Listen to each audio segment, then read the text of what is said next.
the time has come for me to finally review my favourite Christmas movie of all time.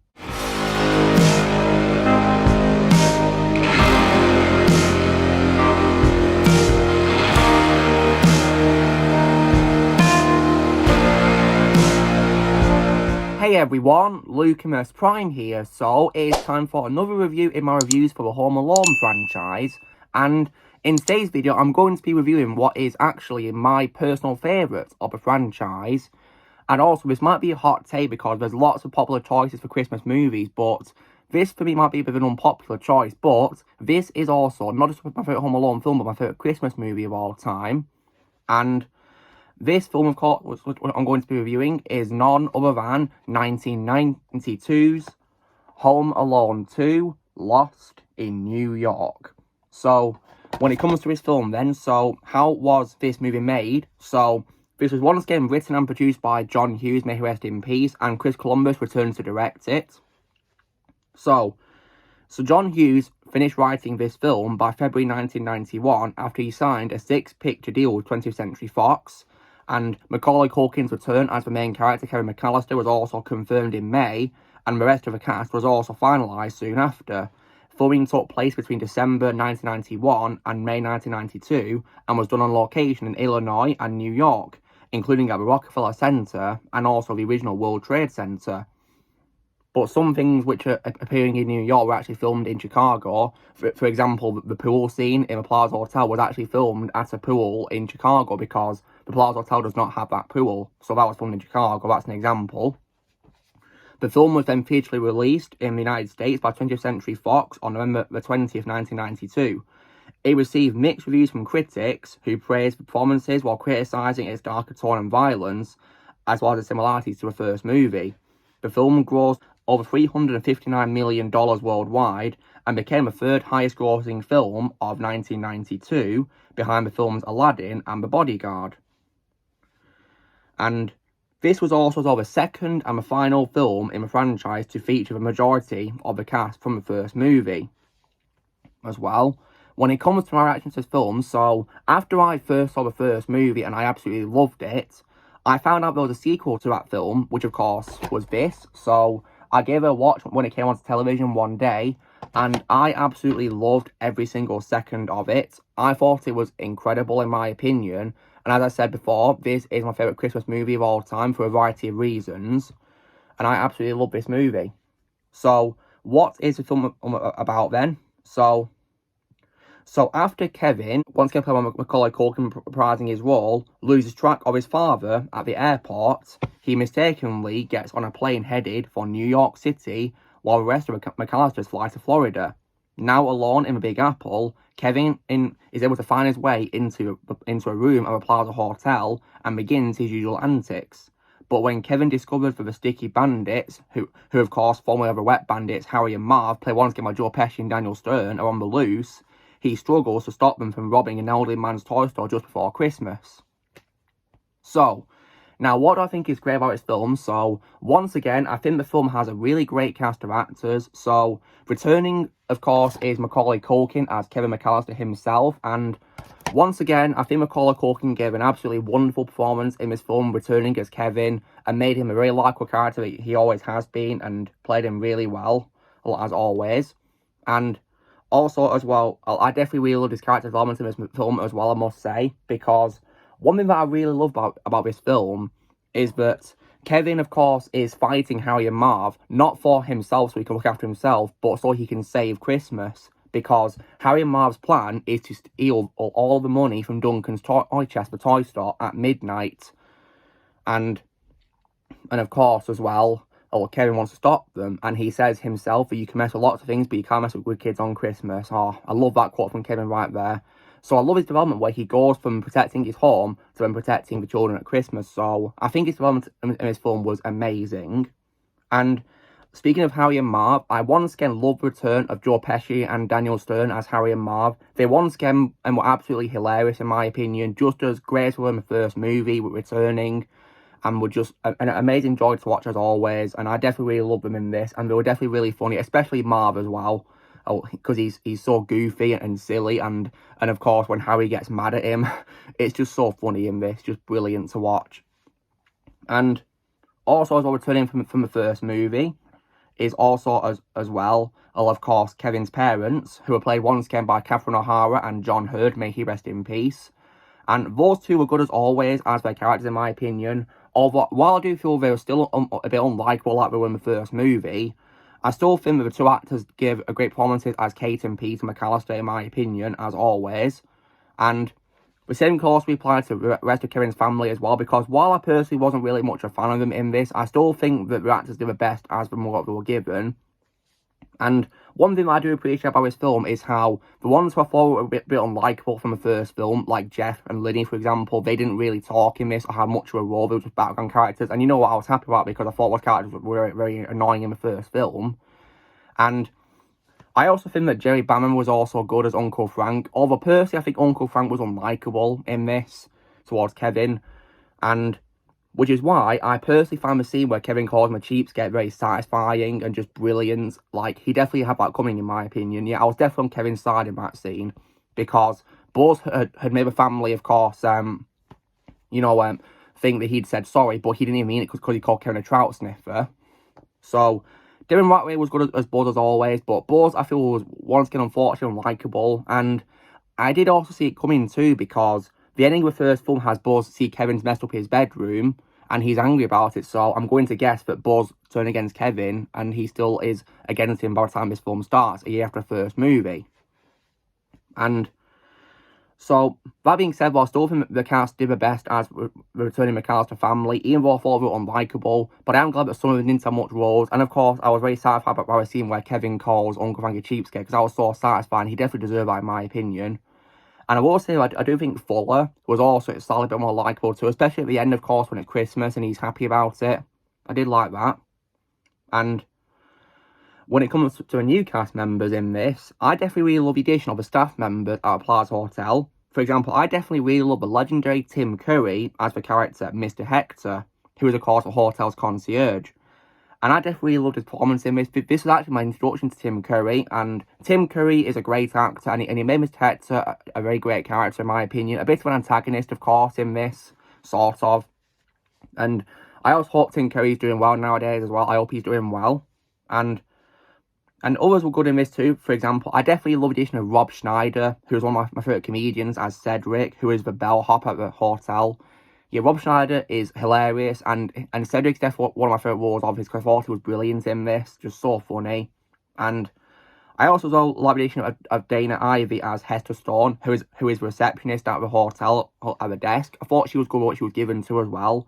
Definitely a very mysterious character, I must say, due to, of course, how she's very suspicious of Kevin being in the hotel on his own. And I also, as well, definitely really love the addition of Brenda Fricker as the pigeon lady. And she, of course, falls into the same category as Old Man Marley from the first film, where she's a very mysterious character who Kevin at first thinks is a villain, but it turns out she's nothing of the sort, because she's actually a good character, not a villain. Because Kevin, of course, encounters her in the park, and it's real that she's actually really nice, and she cares for her pigeons. And she also lives right above where an orchestra takes place. And that scene was definitely really great. I definitely love the scene where we get to hear the song "O Come Ye Faithful." I just really love that song, composed in the orchestra, just brilliant. And I loved her character in this, of course. Now, you might say it's a rehash of Old Man Marley, and yes, it is a similar character, because his character we think is a villain, but he's actually a good character, who, of course, also helps Kevin in the climax. But I like how he made the character different to Old Man Marley, where, of course, we don't think that she's a serial killer like he is suspected to be when he's not. She's just someone in the park who Kevin's afraid of at first, but it turns out that she's actually a good character, because she saves Kevin when he gets his foot stuck in a rock when he's in Central Park, when he's, of course, ran away. So I definitely love the character in this, and the scenes where she interacts with Kevin, and also when she saves him from Harry and Marv by making the birds fly onto him and eat the seeds that are on them, which was just a so funny scene, I might add. And at the end as well, when Kevin meets her in the final scene as well, to give her a turtle dove. And speaking of turtle doves, I definitely love the addition as well of Eddie Bracken as the character Mr. Duncan, and may Eddie rest in peace. Mr. Duncan, of course, the owner of Duncan's Toy Chest, I definitely loved his scenes in this, and especially the scene where he gave Kevin the turtle doves, that was definitely really great, just really nice, and his character was definitely really great to see. Even though he only appears in a couple of scenes, he was definitely really great to see in this, and he's also definitely mysterious too because he vanishes after Kevin sees him, so I'm thinking maybe he's a magical character, who knows, and when it comes to other characters in this, when it comes to, of course, fictional characters in a movie, and you know what I'm talking about when I say fictional characters in a movie, I love the return of Ralph Moody, rest in peace, as Johnny, who in the film Angels Will Even Filthy Souls, which Kevin watches. So you could say it's a film in a film, and he's an absolute legend, and I think he was once again great playing the fictional gangster in this, and I like how it was a different scene to the first film, but of course when he kills someone again, and I even as well love his laugh when he kills. Like, that's just one of my favourite villain laughs of all time right there. Just so iconic. And yeah, Ralph's a legend. Rest in peace to him.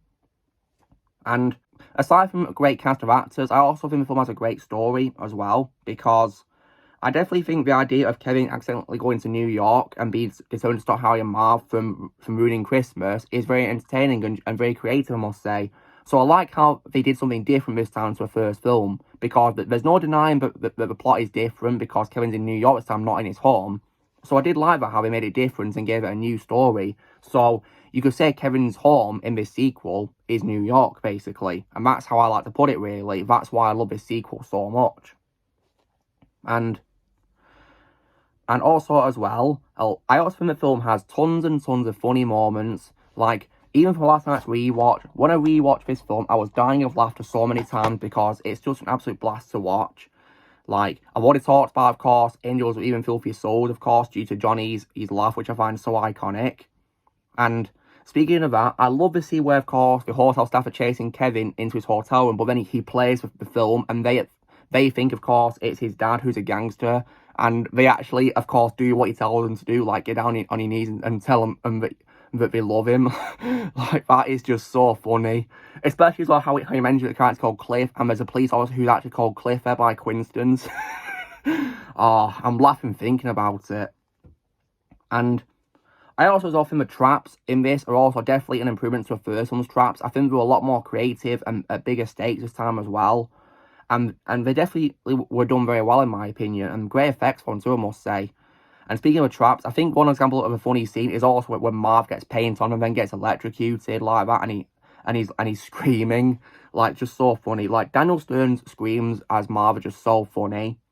And also as well, look, when it comes to other funny scenes in the film as well, I also as well find a scene where of course Kevin throws bricks on Harry and Marv from the roof pretty funny as well, definitely. And Marv is also so funny when he screams in this film, and of course when he gives away what they've done as well at the end to the police officers. Like, that's just so funny in my opinion. And I think the film also has lots of heartwarming moments too. For example, the scene where Kevin, of course, is in a pigeon lady's home above the orchestra was definitely a great scene in my opinion. And also a scene where Kevin wishes his family were with him, and he says goodnight to them through the window, saying goodnight, Mum. And then on the other side, we see his mum in Florida saying goodnight, Kevin. And also all the ending where, of course, Kevin reunites with his mother again. I like how they made it different to the first film, where he wasn't in his home and she got to him. Instead, she found him at a Christmas tree at Rockefeller Center, because that's what he loves, Christmas trees. And then she takes him to Plaza Hotel, where, of course, the family then spends Christmas Day with presents delivered from Duncan's Toy Chest. And then, of course, he goes to a pigeon lady in the park and gives her a turtle dove, saying that they'll be friends forever. Just a very touching ending right there. And also as well, when it comes to other great things about this film, once again, the film has an absolutely phenomenal soundtrack composed by my favourite composer of all time, John Williams. John Williams, to me, is the greatest composer ever, and I think his soundtrack in this film was absolutely incredible once again. He brought back lots of familiar themes from the first movie, while adding lots of new ones. For example, the main theme, Somewhere in My Memory, with a bit of a remix to it in the intro. And also other tracks such as the airport run scene music from the first one, which was nice to hear once again. And when it comes to new tracks he composed, I love the song he did called Christmas Star. Just a very beautiful song sung by a choir. Like, just really great to listen to. And I also love how he brought back, of course, the iconic Setting the Traps theme song, but he remixed it a little bit different, sort of slightly different tunes and different instruments used. And I think he did a really great job with it, in my opinion. Yeah, John Williams, to me, never disappoints in any of his movies whatsoever. And this film is most definitely no exception. And there is also many reasons why I got this film as my favourite Christmas movie. And it's mainly because of how it's set in New York, because New York, of course, holds a special place in my heart. I've been to it twice, and it's my favourite city in the world. And seeing this film every Christmas, it reminds me when I went with my uncle for the first time in 2009. And it's just happy memories right there. So that's why the film just resonates with me so much. It's my favourite Christmas movie of all time. I just really love it so much. And rewatching it every Christmas holiday season is just amazing, as always. Just so much fun, as always. And so long story short, I definitely really love this movie. And I was thinking any bad qualities of it. I mean, I've already said that I do feel that the characters, for the most part, are unlikable, unfortunately, towards Kevin, sadly. I say for the most part, because frankly, some of them don't talk in this, and of course, how Kevin gets his own back on Uncle Frank, thankfully. But I still feel that Buzz and Uncle Frank, and also Kevin's parents, somewhat are also a bit unlikable too, because they won't stick up for Kevin or side with him, sadly, which is a shame at the start of the film. But thankfully, at the end, of course, also they do reconcile.